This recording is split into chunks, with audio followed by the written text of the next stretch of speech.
Bem-vindos ao canal Sejam Santos, onde vamos explorar a vida e as obras dos santos mais inspiradores da história da Igreja Católica. Nós vamos compartilhar suas histórias, seus ensinamentos e seus exemplos de virtudes, esperando que possam nos inspirar a viver de acordo com os ensinamentos de Cristo. Então, se você quer aprender mais sobre esses santos e descobrir como suas vidas podem ser caminhos que nos levam a Jesus Cristo para nós hoje, inscreva-se no nosso canal e deixe o seu like. Inscreva-se hoje mesmo, divulgue nosso canal a seus amigos e comunidades e nos ajude o nosso canal para que possamos alcançar mais pessoas na divulgação a conhecer mais a vida dos santos. Onde a santidade é uma jornada diária. Faça parte dessa comunidade de busca pela santidade.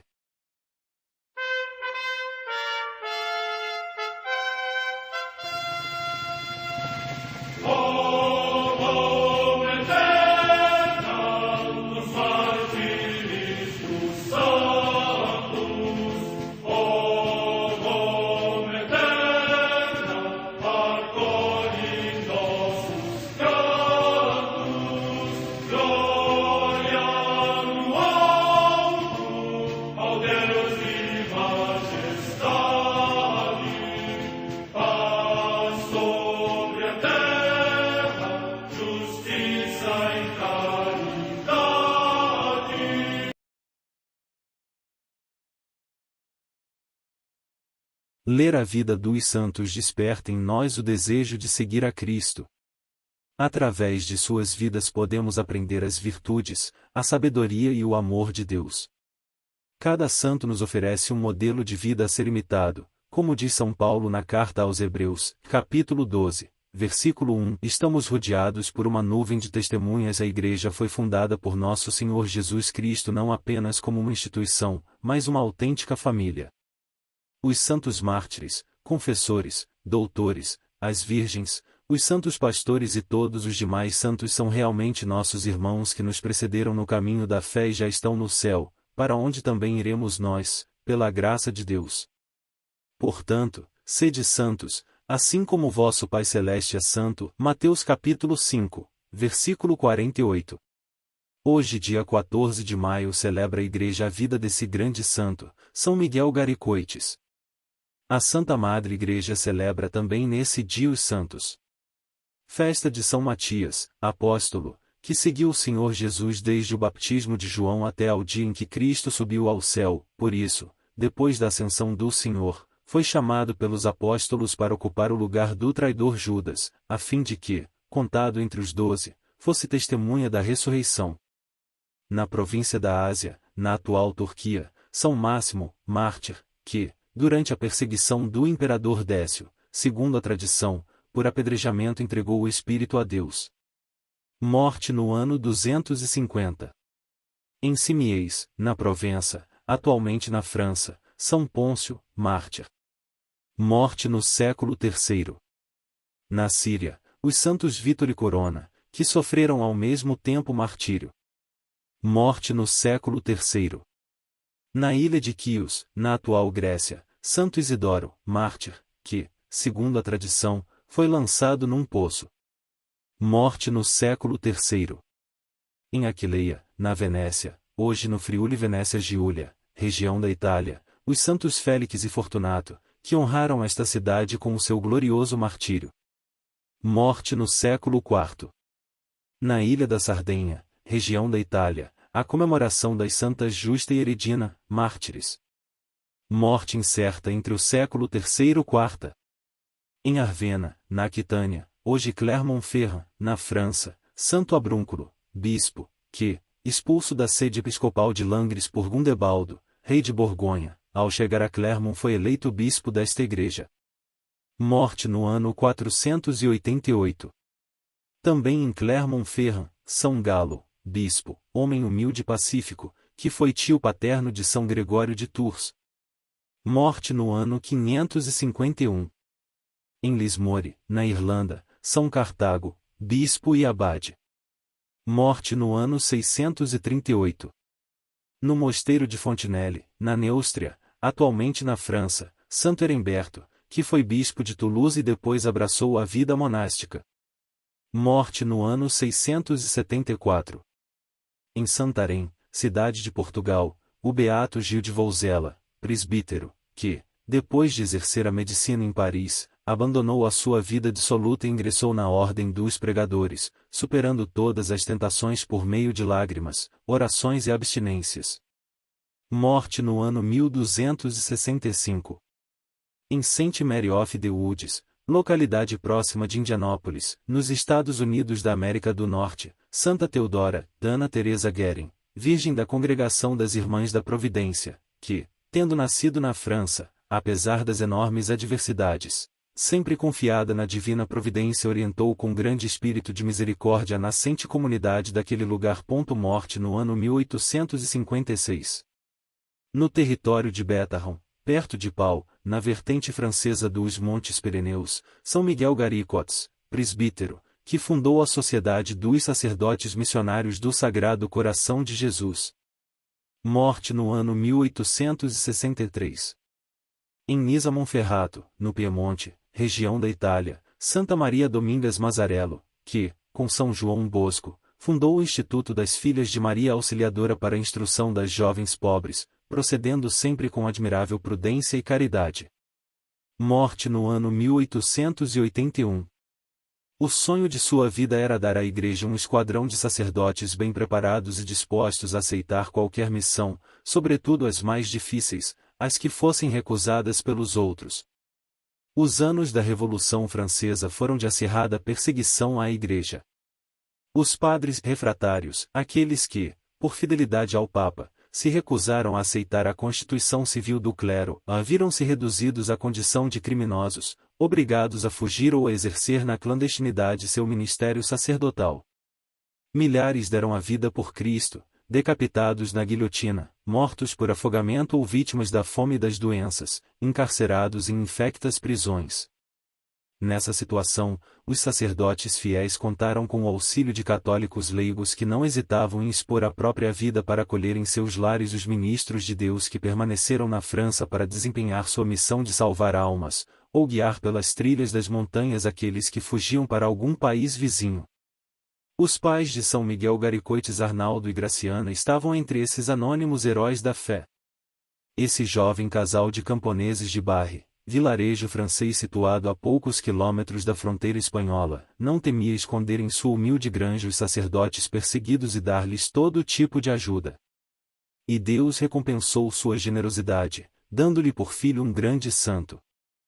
Semente de santo ou de bandido. Nascido a 15 de abril de 1797, Miguel só pôde ser batizado 6 meses depois, devido às dificuldades causadas pela perseguição religiosa. Seu temperamento fogoso fez-se sentir já nessa ocasião, pois quando o padre lhe derramou na cabeça a água batismal, agarrou com suas mãozinhas a folha do ritual e a rasgou. Alguns pequenos episódios bastam para revelar seu caráter determinado e impetuoso. Aos 4 anos, atirou uma pedra numa vizinha, em vingança porque ela ofendera sua mãe. Aos 5, furtou as brilhantes agulhas de um mascate. Em certa ocasião, viu seu irmão menor comendo uma maçã e arrebatou-a de suas mãos, e quando o pequeno lhe perguntou se gostaria que alguém lhe fizesse o mesmo, encheu-se de remorso e jogou fora a fruta. Ação bem mais grave, aos 11 anos, capitaneou uma revolta para vingar-se do mestre-escola, que castigava com excessivo rigor seus infantis alunos, mas, no momento decisivo, os demais revoltosos fugiram, deixando-o sozinho diante do inimigo que o interpelava, e ao qual respondeu com franqueza: sim, professor, nossa intenção era surrá-lo.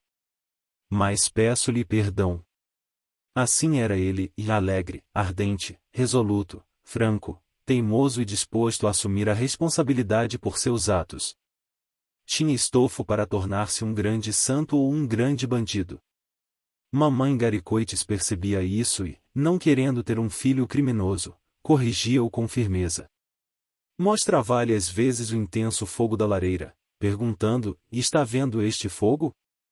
Fique sabendo que o do inferno é muito mais terrível e para lá vão os meninos que cometem pecado mortal. Para incutir-lhe o espírito de obediência e submissão à vontade de Deus, incitava-o a dizer sempre ao Senhor: Unani. Eis-me aqui, no dialeto basco, a resposta dada pelo jovem Samuel, ao ser chamado por Deus. Reconhecerá ele mais tarde, cheio de gratidão: sem minha mãe, acho que teria me tornado um bandido. Depois de Deus, devo a ela o que sou. Vou comungar e serei sacerdote. A graça suscitava na grande alma sacerdotal e eucarística de Miguel o desejo de receber o quanto antes a Sagrada Comunhão. Nas missas dominicais, ele observava atentamente os gestos e atitudes do padre, e depois brincava de celebrar missa. Certo dia, queimou a mesa de madeira de sua casa, ao deixar derreter até o fim os tocos de vela de parafina que usava como círios do seu improvisado altar. A família Garicoites era pobre, e Miguel, o mais velho dos 5 filhos, precisava dar sua colaboração para o sustento da casa. Inicialmente, pastoreava o pequeno rebanho familiar. Depois seu pai arranjou-lhe um emprego de pastor na granja de uma família abastada de Onês, cidade vizinha de Ibarre.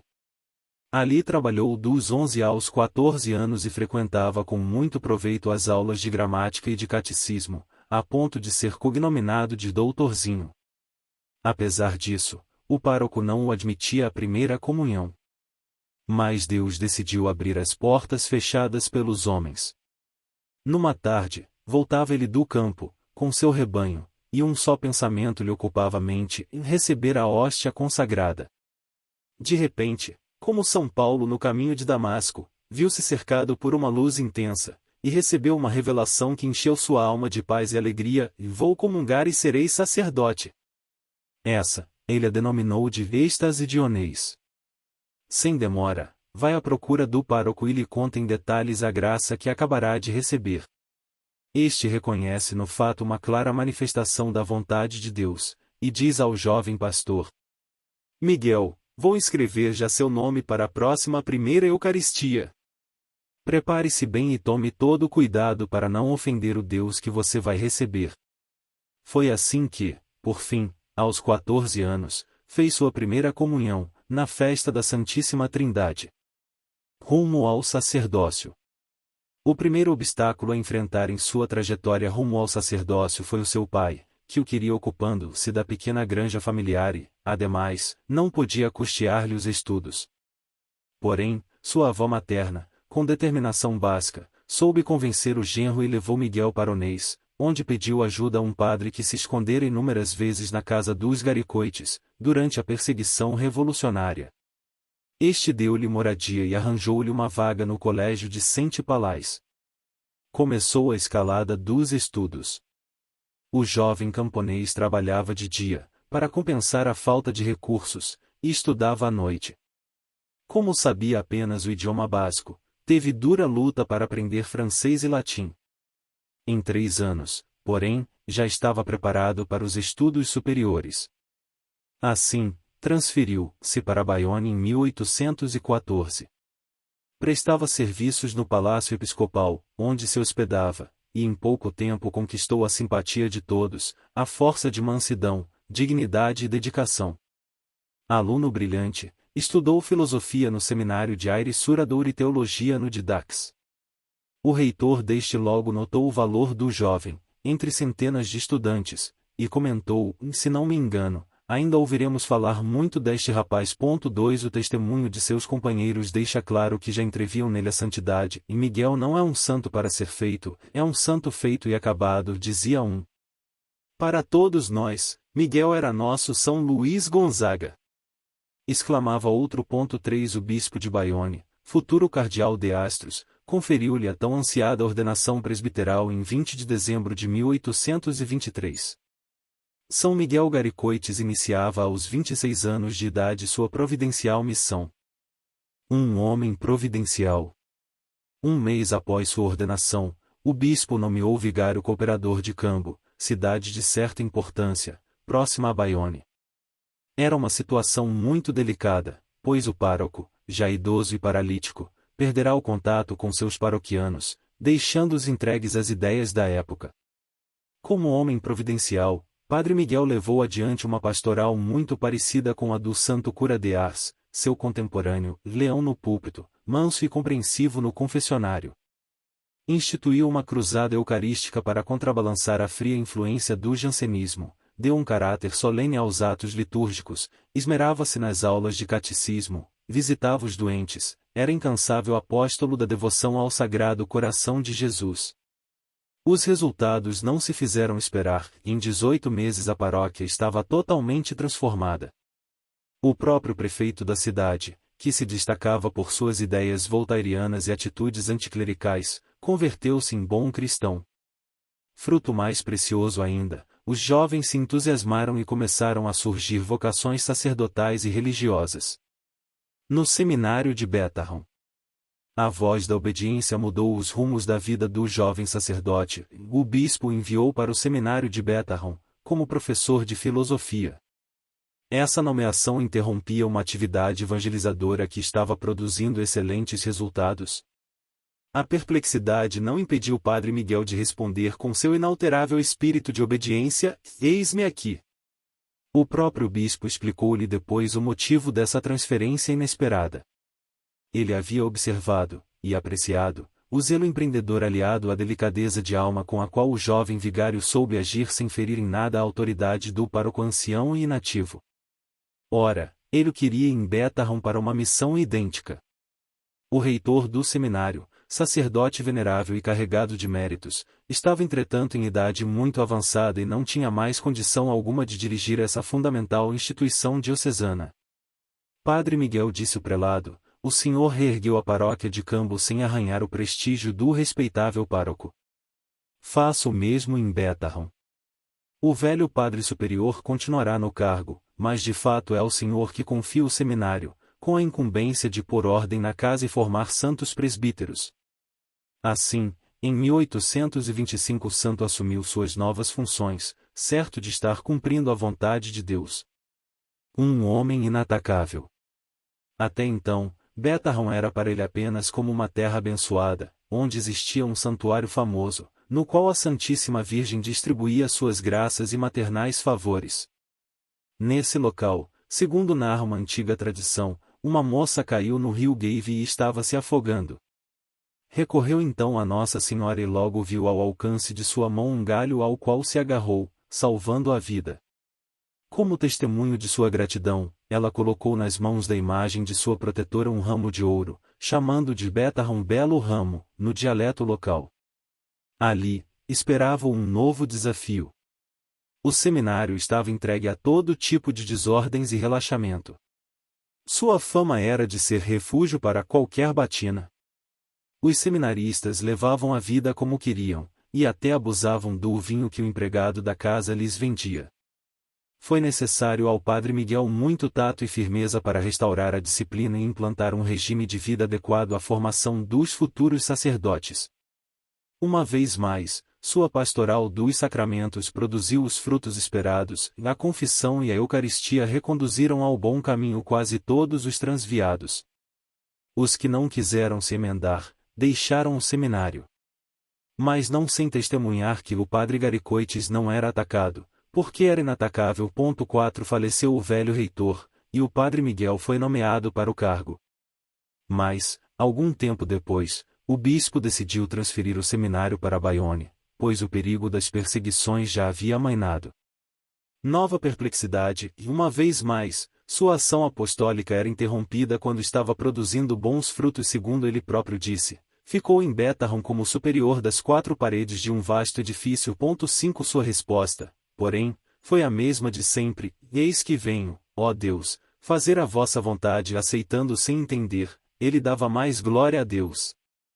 Nasce uma nova congregação.